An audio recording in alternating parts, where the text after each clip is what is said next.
Pero empezaron a verse las funestas consecuencias de la relación estrecha que existía entre Roma y Constantinopla. Y desde luego, el gran problema de la iglesia era ese, es que había un protocolo del que la iglesia no se podía zapatear, y era el protocolo del gobierno bizantino.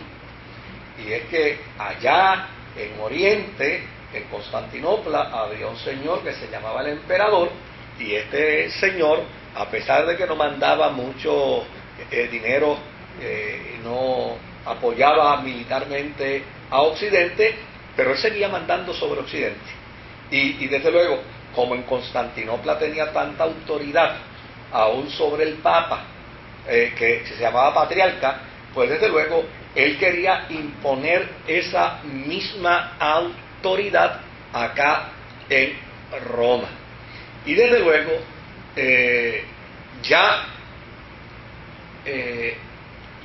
la iglesia había cedido a ese derecho desde el momento de Constantino. Prácticamente la iglesia había cedido a ese derecho de que el Papa se convirtiera, el monarca, el emperador, se convirtiera en la persona, en la figura preponderante. Así es que el precedente ya estaba dado. Ahora, con ese gobierno bizantino, los emperadores de Constantinopla, como empezaron a ver que en alguna medida la fuerza en Roma se estaba perdiendo, pues viene la sobrereacción, ¿verdad? Y la sobrereacción es: tenemos que asegurarnos de que allí la fuerza nuestra se haga realidad.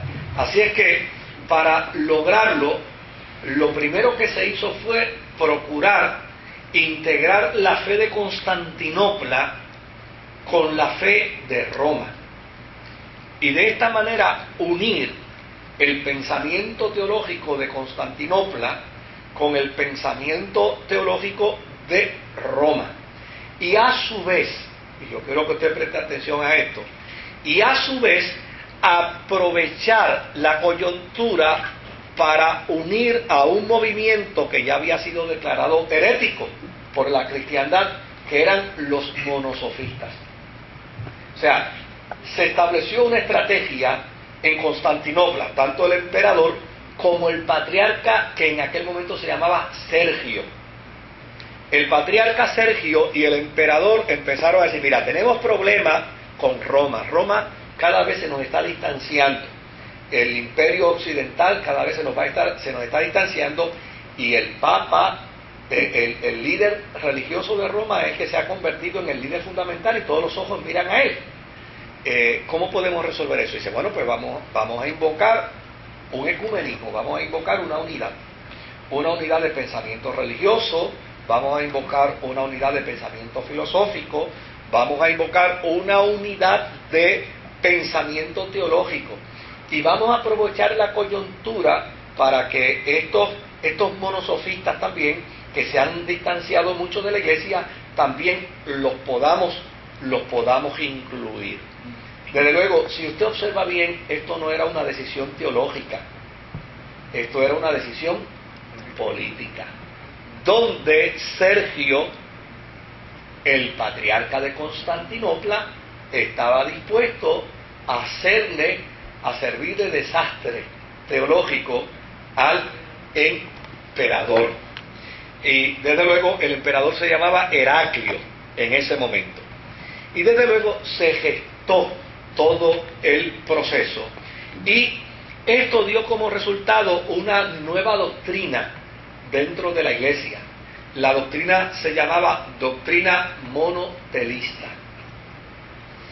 ¿Qué planteaba esa doctrina? Esa doctrina planteaba que en Cristo sí había dos naturalezas, la humana y la divina, pero que en adición a esas dos naturalezas que habían en Cristo, también en Cristo había dos elementos aspectos de personalidad distintos, que a la larga lo convertían en una sola persona, el Hijo de Dios. Esto aparenta ser lógico como toda doctrina herética, pero realmente no es bíblico, porque entonces se bifurca el concepto teológico de la fe y va a llegar un momento donde no se va a saber cuándo es el divino y cuándo es el humano, y desde luego esto podía acarrearle problemas a la Iglesia de Roma, que por tantos años había atacado el arianismo, que procuraba entonces enfocar a Jesús simplemente desde el punto de vista de un ser creado. Y desde luego, para la Iglesia de Roma esto era un problema serio, Pero mire lo que acaba de suceder. Esto estaba también orquestado por Sergio y estaba también avalado por el emperador Heraclio, que llana y sencillamente, entonces Sergio decidió escribirle una carta al Papa Honorio de Roma. Y cuando le escribe la carta al Papa Honorio, le dice: mira cuál es mi propuesta con respecto a esta doctrina. Mi propuesta con respecto a esta doctrina es lograr la unidad de la Iglesia. Mi propuesta con esta doctrina es lograr que aquellos que han abandonado la fe regresen nuevamente a la fe. Esta doctrina no tiene la intención de destruir la doctrina fundamental de la Iglesia por estos 7 siglos. Lo que tiene es la intención de, con una misma doctrina, lograr que todas las corrientes cristianas volvamos a ser una para la gloria de Dios.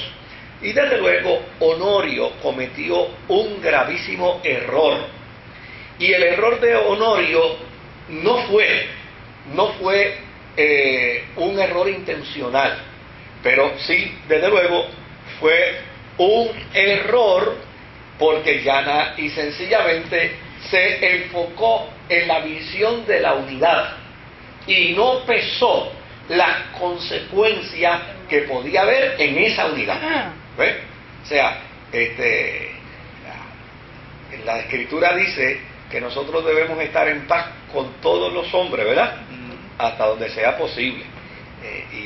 Y desde luego, yo creo que las denominaciones, por ejemplo, en el caso nuestro, la denominación evangélica, debe tener una postura de respeto, de deferencia, de consideración a otras doctrinas, pero nunca puede trascender al punto de entonces decir vamos a unirnos y vamos a hacer de los dos pensamientos uno solo. Porque entonces vamos a sacrificar lo que es esencial para la fe. Y lo que es esencial para la fe no se puede sacrificar. Ese fue el gran problema de Honorio. O sea, claro, ¿y por qué estoy planteándolo? Porque al final, en la lista de los papas, Honorio no aparece. Lo eliminaron porque lo declararon hereje. Y lo declararon hereje 42 años después de haber muerto. O sea, no se lo perdonó la Iglesia. La Iglesia no se lo perdonó. Claro, pero no se lo perdonaron no solo por el hecho de haber cometido el error, sino como resultado de las consecuencias de ese error. Porque una vez el Papa Honorio acepta, dice, oye, esto está fantástico, la unidad, eso es lo más importante. El que logremos que la Iglesia de Constantinopla y logremos que la Iglesia de Roma se haga una sola, eso es extraordinario, eso es una gran bendición. El que logremos que los monosofistas vuelvan de nuevo y se entreguen se introduzcan a la vida de la Iglesia, eso es maravilloso. Que el Papa está interesado en ayudarnos para que eso se logre, muchachos, aquí está Dios en todo esto. Y cae de incauto y acepta. Y desde luego, como él no tenía la facultad teológica, porque volvemos de nuevo a enfatizar, aquí ya se habían acabado los grandes teólogos de la Iglesia. La teología estaba escrita, pero no se leía. La teología estaba escrita, pero no se practicaba.